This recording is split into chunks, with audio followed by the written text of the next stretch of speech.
بسم اللہ الرحمن الرحیم۔ السلام علیکم دوستو، آج ہم آپ کو اللہ کے پیارے نبی حضرت محمد صلی اللہ تعالی علیہ وسلم کا بچپن سے لے کر جوانی تک کا پورا واقعہ سنائیں گے، جس کو سن کر آپ کا ایمان تازہ ہو جائے گا۔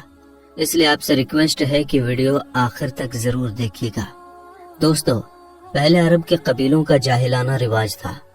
ہر قبیلے کا اپنا اپنا مذہب تھا اور ان سب کے دیوی دیوتا بھی الگ الگ تھے۔ کوئی مورتی کی پوجا کرتا تھا تو کوئی آگ کی۔ یہودیوں اور عیسائیوں کے بھی قبیلے تھے اور وہ بھی مذہب کے بگاڑ کے شکار تھے۔ اس وقت لوگ اللہ کو چھوڑ کر انسانوں اور پیڑ پہاڑوں کی پوجا کرنے میں لگے ہوئے تھے۔ پورے عرب میں دنگا فساد عام تھا۔ عورتیں اور بچے محفوظ نہیں تھے۔ لوگوں کی جان اور مال کی حفاظت کی کوئی گارنٹی نہیں تھی۔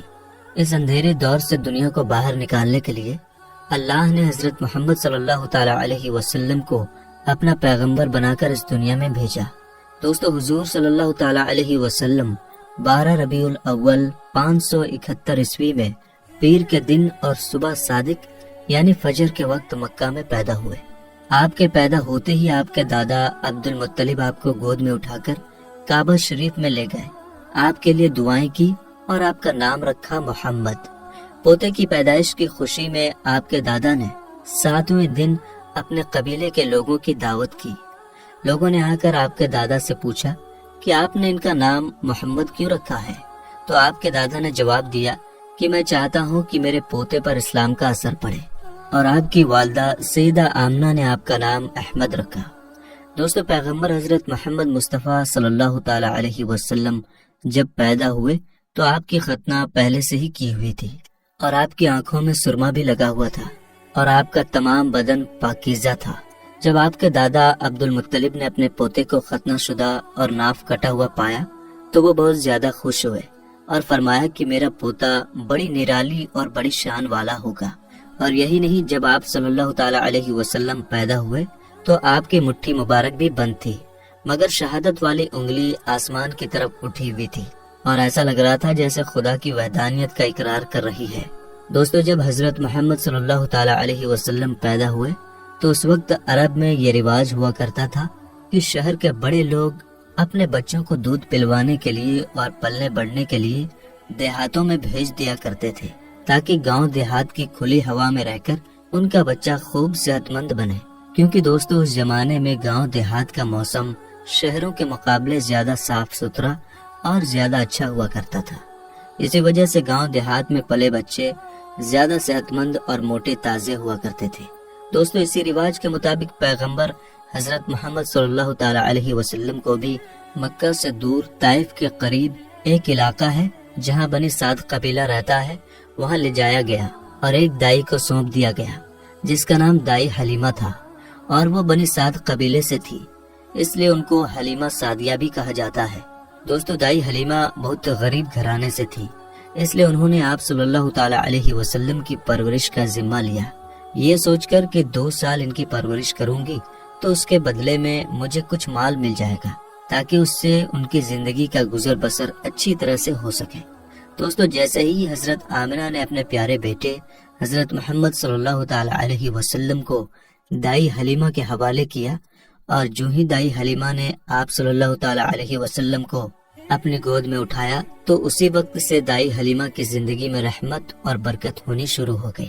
دوستو، اس وقت عربوں میں یہ رواج تھا کہ بچے کی پرورش کا ذمہ 2 سال کا ہوا کرتا تھا، اور ہر 6 مہینے کے بعد بچے کو اس کے گھر والوں سے ملانا ہوتا تھا۔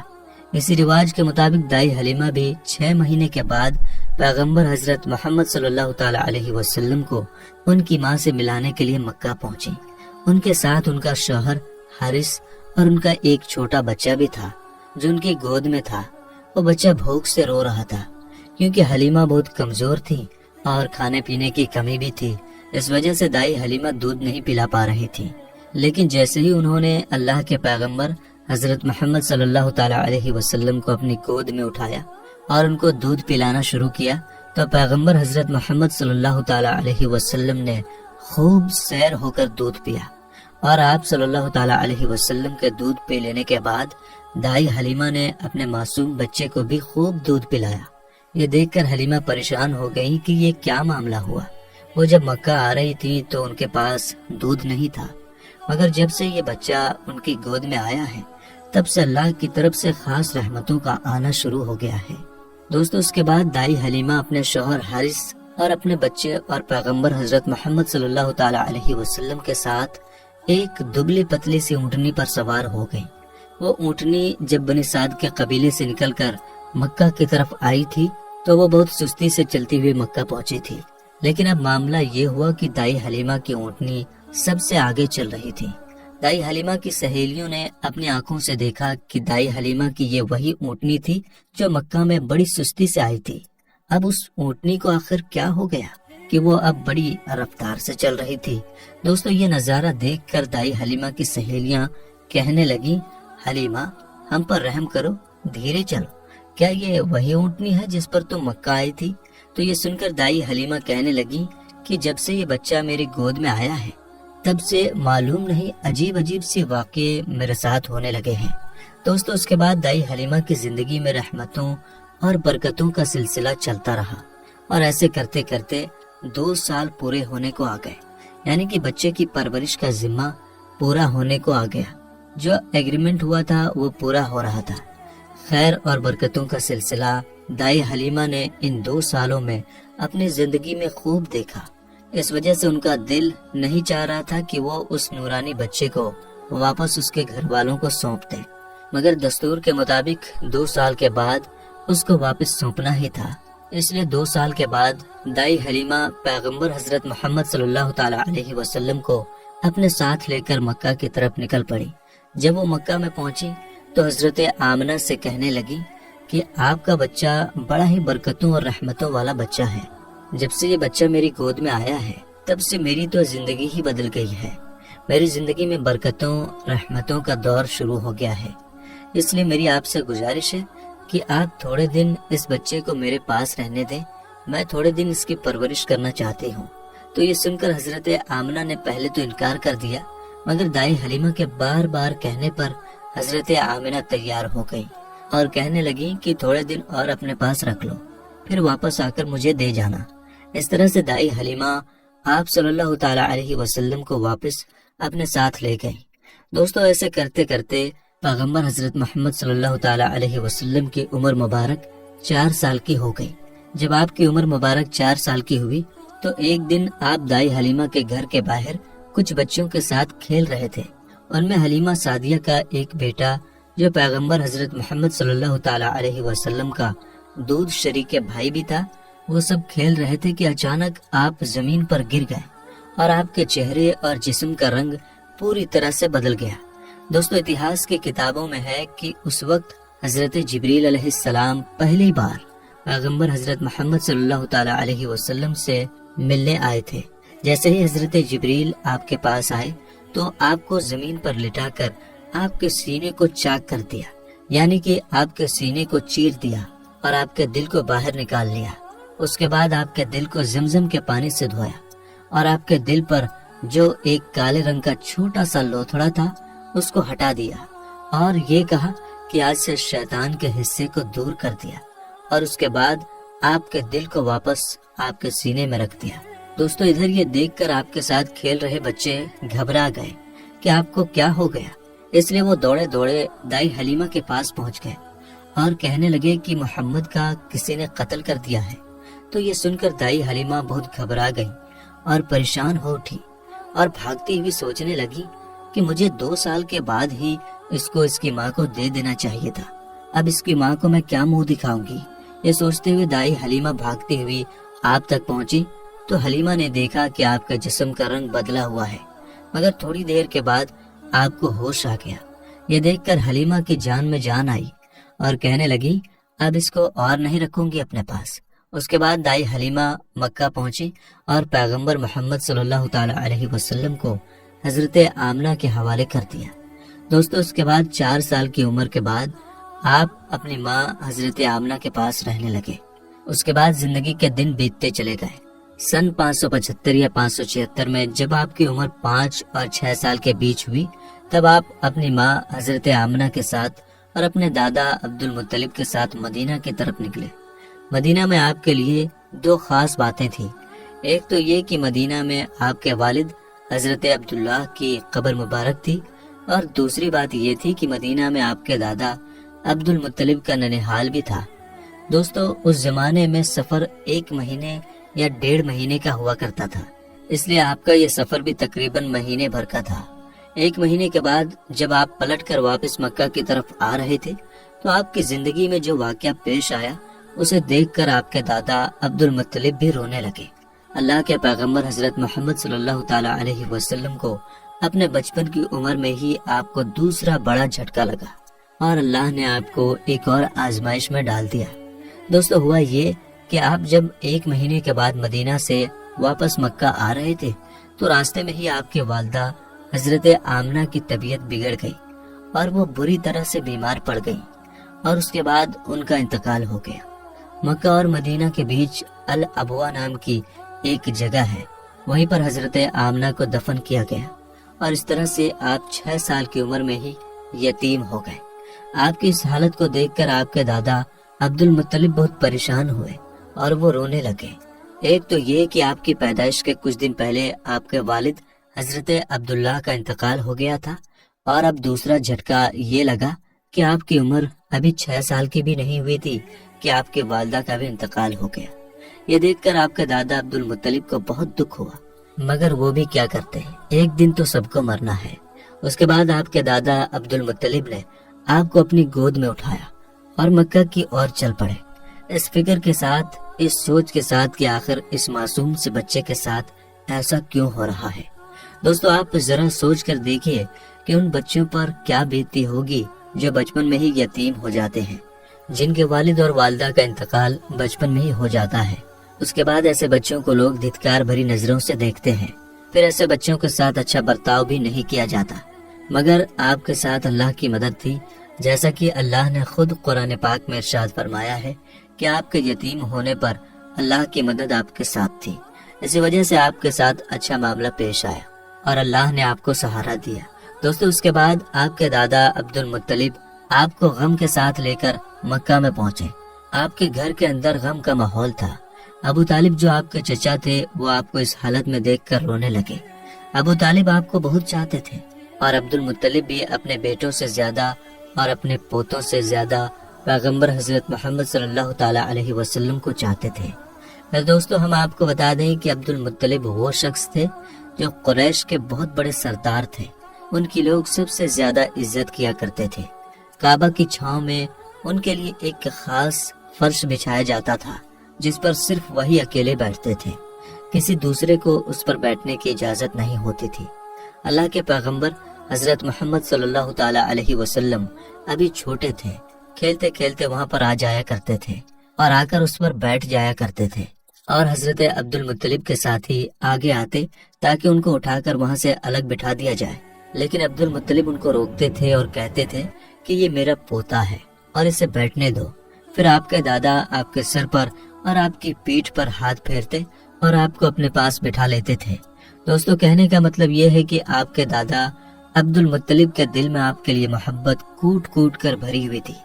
آپ کی وہ ہر خواہش کا خیال رکھتے تھے، آپ کی ہر ضرورت کو وہ پورا کیا کرتے تھے، آپ کو کسی بھی طرح کی کوئی تکلیف نہیں ہونے دیتے تھے۔ وہ ہمیشہ آپ کو اپنے ساتھ رکھتے، اپنے ساتھ میں گھماتے پھراتے اور ہمیشہ آپ کو خوش رکھتے۔ دوستو، ایسا کرتے کرتے دن بیتتے چلے گئے۔ اب آپ کی عمر مبارک 8 سال کی ہو گئی، مگر سوچیے اللہ کے نبی نے کیسی کیسی آزمائشوں سے گزر کر اپنے زندگی کا سفر پورا کیا۔ اب آپ کی عمر مبارک 8 سال 2 مہینے 10 دن کی ہوئی تو ایک دن اچانک آپ کے دادا عبد المطلب کا بھی انتقال ہو گیا۔ مرتے وقت آپ کے دادا نے آپ کی پرورش کا ذمہ ابو طالب کو سونپ دیا۔ ابو طالب آپ کے سگے چچا تھے۔ دوستو، ذرا سوچئے اس بچے پر کیا گزرتی ہوگی جس کے بچپن میں نہ تو ماں کا ساتھ ہوتا ہے اور نہ ہی باپ کا ساتھ، ایک دادا کا سہارا ہوتا ہے، وہ بھی چلا جاتا ہے۔ اس کے بعد آپ کی پرورش کا ذمہ آپ کے چچا ابو طالب اٹھاتے ہیں۔ دوستو، اس کے بعد ابو طالب نے آپ کو سہارا دیا، آپ کی ہر طرح سے حفاظت کی، آپ کے دشمنوں سے، تلوار سے، ہر طرح سے آپ کو محفوظ رکھا اور آخری سانس تک آپ کی مدد کرتے رہے۔ حالانکہ ابو طالب پیسے والے نہیں تھے، پھر بھی آپ کو کسی بھی بات کی کبھی محسوس نہیں ہونے دی۔ آپ جس بھی چیز کی خواہش کرتے تھے آپ وہ پوری کر دیتے تھے۔ میرے دوستو، اس کے بعد دن بیتتے چلے گئے۔ ابو طالب جب بھی کسی سفر پر جاتے تو آپ حضرت محمد صلی اللہ تعالی علیہ وسلم کو اپنے ساتھ لے کر جاتے، کیونکہ اس زمانے میں سفر بہت لمبا ہوا کرتا تھا، 1-1.5 مہینے کا سفر ہوتا تھا، اور ابو طالب نہیں چاہتے تھے کہ یہ معصوم سا بچہ جس کے نہ والد نہ والدہ کا سہارا ہے، نہ کوئی دادا کا سہارا ہے، اس کو کسی اور کے بھروسے چھوڑ کر جاؤں اور اس کو تکلیف ہو۔ دوستو، ایک بار ابو طالب اپنے قافلے کے ساتھ ملک شام کی طرف تجارت کے لیے روانہ ہوئے۔ یاد رکھیں، پہلے عرب میں جو لوگ تھے، خاص کر کے قریش کے لوگوں کا امپورٹ ایکسپورٹ کا بزنس تھا، یعنی کہ وہ ایک جگہ سے سامان خریدتے تھے اور دوسرے جگہ پر لے جا کر اس کو بیچ دیتے تھے۔ اس طرح سے وہ لوگ سامان خریدتے اور بیچتے تھے۔ اسی کام کے سلسلے میں ابو طالب اپنے قافلے کے ساتھ ملک شام کی طرف نکلے۔ ساتھ میں آپ نے حضرت محمد صلی اللہ تعالی علیہ وسلم کو بھی لے لیا اور آپ کو ایک اونٹنی پر سوار کر دیا۔ ابو طالب کا جب یہ قافلہ ملک شام کے بارڈر پر پہنچا تو رات ہو چکی تھی، اس لیے انہوں نے وہیں پر اپنا پڑاؤ ڈالا تاکہ وہ وہیں پر رات گزار سکیں اور اپنی تھکان دور کر سکیں۔ دوستو، ہم آپ کو بتا دیں کہ اس زمانے میں راہب ہوا کرتے تھے جو ایک جگہ سے دوسری جگہ پیدل جایا کرتے تھے۔ اس زمانے میں ایک عیسائی راہب تھا، یعنی کہ کرسچن راہب تھا، جو لوگوں کی رہنمائی کرتا تھا۔ وہ کبھی اپنے گھر سے باہر نہیں نکلتا تھا، یعنی کہ وہ ہمیشہ اپنے گھر کے اندر ہی رہتا تھا۔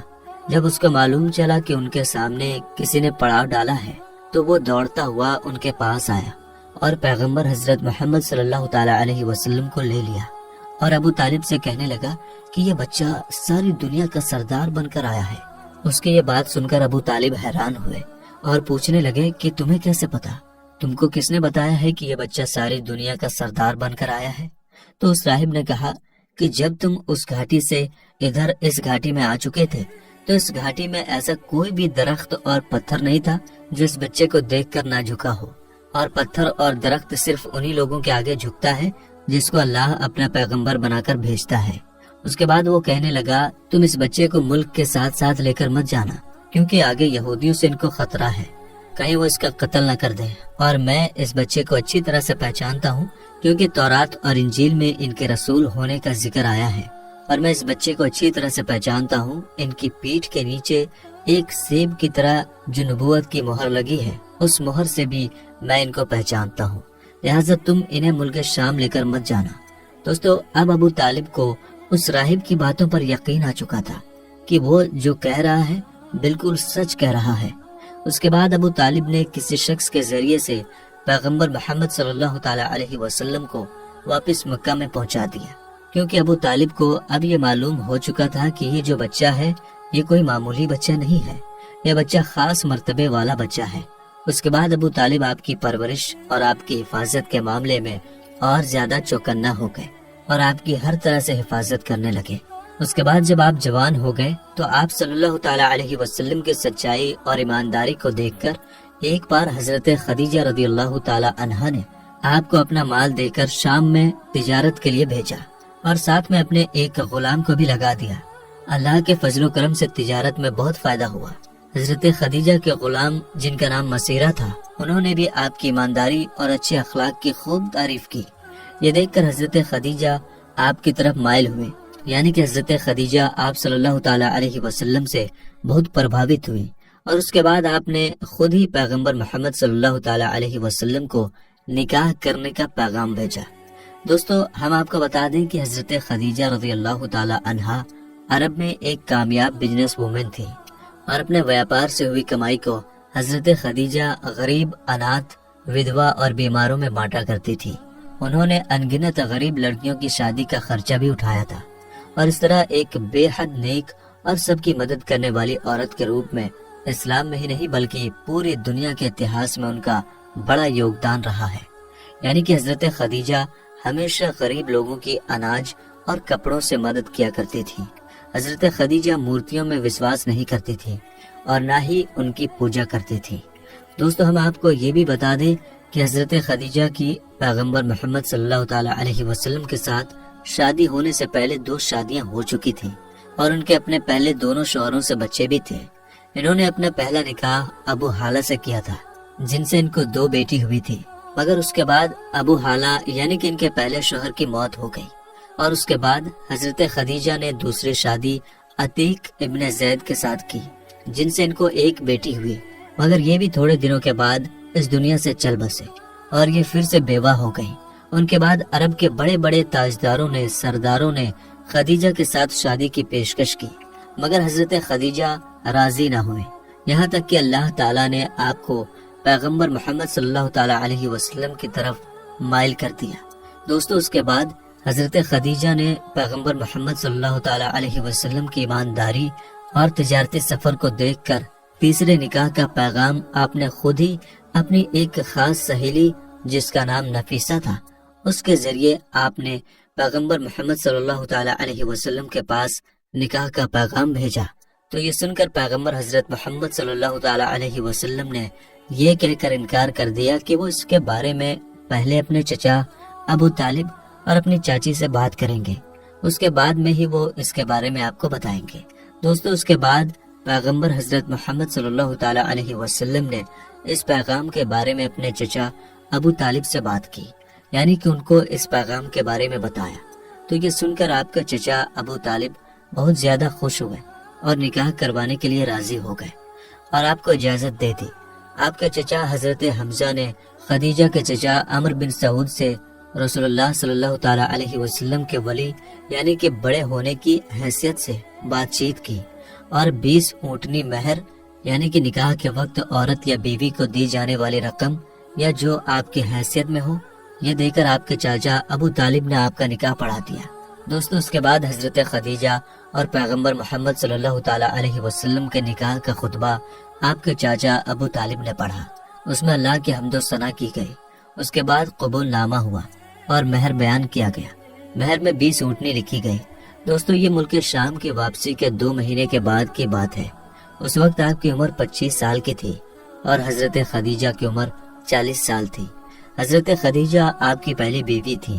حضرت خدیجہ کے جیتے جی آپ نے کسی اور عورت کے ساتھ شادی نہیں کی۔ آپ کی تمام اولادیں بھی انہی سے ہوئی ہیں، صرف حضرت ابراہیم حضرت ماریہ سے پیدا ہوئے تھے۔ دوستو، پیغمبر حضرت محمد صلی اللہ تعالیٰ علیہ وسلم اور حضرت خدیجہ رضی اللہ تعالیٰ عنہ کی اولادیں یہ ہیں، یعنی کہ آپ کی اولادوں کے نام یہ ہیں: پہلے قاسم، پھر زینب، پھر رقیہ، پھر ام کلثوم، پھر فاطمہ اور پھر عبداللہ۔ آپ کے تمام لڑکے بچپن میں ہی انتقال کر گئے تھے، البتہ آدھی بچیوں نے آدھی نبوت کو پایا، ایمان لائی اور ہجرت بھی کی، اور سب کی سب آپ کی زندگی میں ہی انتقال کر گئی۔ صرف حضرت فاطمہ رضی اللہ تعالی عنہا آپ کے اس دنیا سے پردہ فرما جانے کے 6 مہینے بعد اس دنیا سے رخصت ہوئیں۔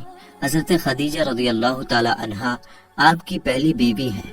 جب آپ صلی اللہ تعالی علیہ وسلم پر پہلی آیت نازل ہوئی تو رسول اللہ صلی اللہ تعالی علیہ وسلم نے سب سے پہلے آپ کو بتایا، اسلام قبول کرنے والی میں حضرت خدیجہ پہلی خاتون ہیں۔ اسلام کو پھیلانے میں نہ صرف آپ نے ساتھ دیا بلکہ مالی طور پر بھی آپ نے بڑھ چڑھ کر حصہ لیا۔ دوستو، پیغمبر حضرت محمد صلی اللہ تعالی علیہ وسلم حضرت خدیجہ رضی اللہ تعالی عنہا سے بہت محبت کیا کرتے تھے، اور ان کے ہوتے ہوئے یعنی کہ حضرت خدیجہ کے جیتے جی آپ نے دوسری شادی نہیں کی تھی۔ حضرت خدیجہ اور پیغمبر محمد صلی اللہ تعالی علیہ وسلم کا ساتھ تقریباً 25 سال تک رہا۔ اللہ کے پیغمبر حضرت محمد صلی اللہ تعالی علیہ وسلم نے فرمایا کہ خدیجہ دنیا کی بہترین عورتوں میں سے ہے۔ آپ رضی اللہ تعالی عنہا کی وفات کے بعد بھی پیغمبر حضرت محمد صلی اللہ تعالی علیہ وسلم اکثر آپ کو یاد کیا کرتے تھے اور آپ کی سہیلیوں کو ہدیہ بھجواتے رہتے تھے۔ دوستو، پیغمبر حضرت محمد صلی اللہ تعالی علیہ وسلم کی تمام اولادیں یعنی کہ آپ کے 6 بچے حضرت خدیجہ سے ہی ہیں، سوائے حضرت ابراہیم رضی اللہ تعالی عنہ کے۔ حضرت خدیجہ کی قبر مبارک جنت المعلی مکہ میں ہے۔ جس سال حضرت خدیجہ رضی اللہ تعالی عنہا اور آپ کے چاچا ابو طالب کا انتقال ہوا تھا، اس سال کو آپ نے غم کا سال قرار دیا۔ میرے دوستو، اعلان نبوت سے پہلے اللہ کے پیغمبر حضرت محمد صلی اللہ تعالی علیہ وسلم کچھ کھانے پینے کا سامان اپنے ساتھ لے کر غار حرا کی پہاڑی پر چلے جایا کرتے تھے اور وہاں جا کر اللہ کی عبادت کرتے تھے، یعنی کہ اللہ کی عبادت میں مشغول رہتے تھے۔ یہ سلسلہ کافی دنوں تک ایسے ہی چلتا رہا، یعنی کہ کافی دنوں تک آپ اسی طرح سے غار ہرا کی پہاڑی پر جا کر اللہ کی عبادت کرتے رہے۔ ایک مرتبہ اللہ کے پیغمبر حضرت محمد صلی اللہ تعالی علیہ وسلم غار ہرا کی پہاڑی پر اللہ کی عبادت میں مشغول تھے کہ اتنے میں آپ کے پاس حضرت ابراہیم علیہ السلام اپنی اصل شکل و صورت میں آپ کے پاس تشریف لائے، یعنی کہ اچانک حضرت جبریل علیہ السلام آپ کے سامنے نازل ہو گئے۔ ہم آپ کو بتا دیں کہ یہ جبرائیل علیہ السلام اللہ کے سارے فرشتوں کے سردار ہیں، اور حضرت جبریل علیہ السلام کی طاقت اتنی ہے کہ اگر جبرائیل اپنا ایک پر پھیلا دے تو پورب سے لے کر پشچم تک اس پوری دنیا کو چھپا لیں، یعنی کہ اتنا بڑا حضرت جبریل علیہ السلام کا ایک پر ہے، اور حضرت جبریل علیہ السلام کے اس طرح کے 70,000 پر ہیں۔ اب آپ سوچئے کہ حضرت جبریل کتنے زیادہ بڑے ہوں گے۔ اس کے علاوہ حضرت جبریل کی اسپیڈ اتنی زیادہ ہے کہ یہ پلک جھپکتے ہی سدرہ سے زمین پر آ جاتے ہیں، اور پلک جھپکتے ہی اس زمین سے واپس سدرہ پر پہنچ جاتے ہیں۔ یہ حضرت جبریل علیہ السلام کی طاقت کا عالم ہے۔ اگر حضرت جبریل علیہ السلام چاہیں تو اس پورے زمین کو اٹھا کر پلٹ سکتے ہیں۔ قوم لوط کو اسی طرح سے حضرت جبریل علیہ السلام نے پلٹا تھا۔ یہ حضرت جبریل علیہ السلام کی شان ہے جو اللہ کے ایک فرشتے ہیں۔ دوستو، یہی حضرت جبریل علیہ السلام پہلی بار اپنی اصلی شکل و صورت میں اللہ کے پیارے نبی حضرت محمد صلی اللہ تعالی علیہ وسلم کے سامنے حاضر ہو گئے اور کہنے لگے، پڑھو اقرا۔ یہ سن کر آپ صلی اللہ تعالی علیہ وسلم نے فرمایا، میں نہیں پڑھتا۔ حضرت جبریل نے دوبارہ کہا، پڑھو اقرا۔ آپ صلی اللہ تعالی علیہ وسلم نے پھر کہا، میں نہیں پڑھتا۔ حضرت جبریل علیہ السلام نے تیسری مرتبہ کہا، پڑھو اقرا، تو آپ نے پھر کہا، میں نہیں پڑھتا۔ اس کے بعد حضرت جبریل علیہ السلام نے اللہ کے پیارے نبی حضرت محمد صلی اللہ تعالی علیہ وسلم کو اپنے سینے سے لگایا، اور سینے سے اس طرح سے لگایا کہ حضرت جبریل نے حضور پاک کی بغل میں اپنے دونوں ہاتھ ڈالے، یعنی کہ اللہ کے نبی کے دونوں ہاتھ باہر کی طرف کر دیے، اور پھر جبریل نے پیارے نبی کو اپنے سینے سے لگایا اور پھر زور سے دبا دیا، یعنی کہ بہت زور سے دبایا۔ حدیث شریف میں آتا ہے کہ اللہ کے پیارے نبی حضرت محمد صلی اللہ تعالی علیہ وسلم نے فرمایا ہے کہ اس وقت حضرت جبریل نے مجھے اتنے زور سے دبایا تھا کہ قریب تھا کہ میری جان نکل جاتی، مگر جبریل نے مجھے زور سے دبا کر چھوڑ دیا، اور پھر فرمایا کہ پڑھو اپنے رب کے نام کے ساتھ جس نے آپ کو اور تمام دنیا کو پیدا فرمایا ہے۔ پیدا کیا ہے انسان کو زمین و خون کے جمے ہوئے ایک لوتھڑے سے۔ پڑھو، حال یہ ہے کہ تمہارا رب بڑا ہی رحم کرنے والا ہے۔ پھر اللہ کے پیارے نبی حضرت محمد صلی اللہ تعالی علیہ وسلم پڑھنے لگے، اور پھر آپ بہت گھبرا گئے، غار ہرا کی پہاڑی سے اتر گئے اور اپنے گھر آ گئے۔ یعنی کہ یہ واقعہ ہونے کے بعد اللہ کے پیارے نبی حضرت محمد صلی اللہ تعالی علیہ وسلم گھبرائے ہوئے اپنے گھر تشریف لائے۔ اس وقت آپ کا بدن کانپ رہا تھا، جس طرح سے انسان کا بدن سردی سے کانپتا ہے، یعنی کہ اس وقت آپ بہت ہی زیادہ خوف کی حالت میں آ گئے تھے۔ آپ صلی اللہ تعالی علیہ وسلم بہت ہی زیادہ گھبرائے ہوئے اپنے گھر آئے، اور آپ نے اپنی بیوی حضرت خدیجہ رضی اللہ تعالی عنہا سے فرمانے لگے، چادر لاؤ اور مجھ کو چادر اوڑھا دو۔ حضرت خدیجہ چادر لے کر آئیں، اور پھر آپ وہ چادر اوڑھ کر سو گئے۔ اس کے کچھ دیر بعد آپ صلی اللہ تعالی علیہ وسلم کے اوپر سے خوف کے اثرات کم ہوئے، تو آپ نے اپنی بیوی حضرت خدیجہ رضی اللہ تعالی عنہا کو یہ سارا واقعہ بیان کیا، یعنی کہ غار ہرا کی پہاڑی پر جو بھی آپ کے ساتھ میں ہوا تھا وہ سارا واقعہ آپ نے حضرت خدیجہ کے سامنے بیان کر دیا۔ یہ واقعہ سن کر حضرت خدیجہ نے فرمایا کہ آپ کے اوپر یہ کوئی شیطانی کام نہیں ہو سکتا ہے، کیونکہ آپ نے تو ہمیشہ غریبوں کی مدد کی ہے، آپ نے تو ہمیشہ بیواؤں کو سہارا دیا ہے، آپ تو ہمیشہ یتیموں کے سہارے بنے ہو، آپ نے ہمیشہ بے سہارا لوگوں کی مدد کی ہے، اس لیے آپ کے ساتھ میں اللہ تعالیٰ کبھی کچھ غلط نہیں ہونے دے سکتا، آپ کو اللہ کبھی اس طرح سے ضائع نہیں کرے گا۔ دوستو، اس کے بعد میں حضرت خدیجہ اللہ کے پیارے نبی حضرت محمد صلی اللہ تعالی علیہ وسلم کو ساتھ میں لے کر اپنے چچا زاد بھائی حضرت براق ابن نوفل کے پاس پہنچے، جو کہ اس وقت یہودیوں کے ایک بہت بڑے عالم ہوا کرتے تھے۔ یہ اصل میں پہلے مشرک تھے، یعنی کہ بت پرست تھے، لیکن یہ بہت ہی زیادہ تعلیم یافتہ تھے، اس لیے بعد میں انہوں نے عیسائی دھرم کو قبول کر لیا تھا، اور پھر انہوں نے تورات اور انجیل کو حفظ بھی کر لیا تھا، یعنی کہ یہ اس وقت تورات کے ایک بہت ہی بڑے عالم تھے، اس لیے حضرت خدیجہ اللہ کے پیارے نبی حضرت محمد صلی اللہ تعالی علیہ وسلم کو ساتھ میں لے کر اپنے چچا زاد بھائی کے پاس پہنچی اور جا کر سارا واقعہ بیان کر دیا۔ حضرت براق ابن نوفل کے اس وقت اپنے بڑھاپے کی وجہ سے بینائی چلی گئی تھی، یعنی کہ اس وقت وہ دیکھ نہیں پا رہے تھے۔ جب انہوں نے اللہ کے نبی حضرت محمد صلی اللہ تعالی علیہ وسلم کی حالت سنی تو پوچھنے لگے کہ آپ کو کیا ہوا؟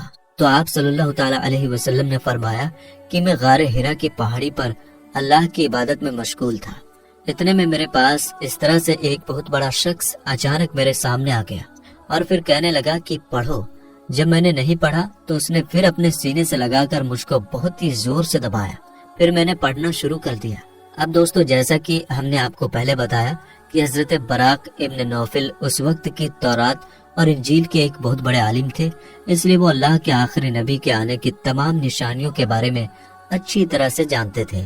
اس لیے وہ یہ سن کر کہنے لگے کہ اللہ کی قسم، جو بھی آپ کے پاس میں آیا تھا وہ وہی اللہ کا فرشتہ تھا جو حضرت موسیٰ اور حضرت عیسیٰ علیہ السلام پر نازل ہوتا تھا، یعنی کہ جو فرشتہ حضرت موسیٰ اور حضرت عیسیٰ کے پاس آتا تھا وہ فرشتہ آپ کے پاس میں آیا تھا، اور ان قریب ہے کہ اب آپ کی قوم آپ کو علاقے سے، آپ کو اپنے شہر سے باہر نکال دے گی، کیونکہ آج تک جس نے بھی حق کی آواز اٹھائی ہے، جتنے بھی آج تک نبی اس دنیا میں آئے ہیں، ان سب کو اسی طرح سے سزا دی گئی ہے، کیونکہ حضرت براق ابن نوفل تورات اور انجیل کے بہت بڑے عالم تھے، اس لیے وہ اللہ کے آخری نبی کے آنے کی تمام نشانیوں سے اچھی طرح سے واقف تھے، اس لیے انہوں نے یہ ساری باتیں آپ کو بتا دیں۔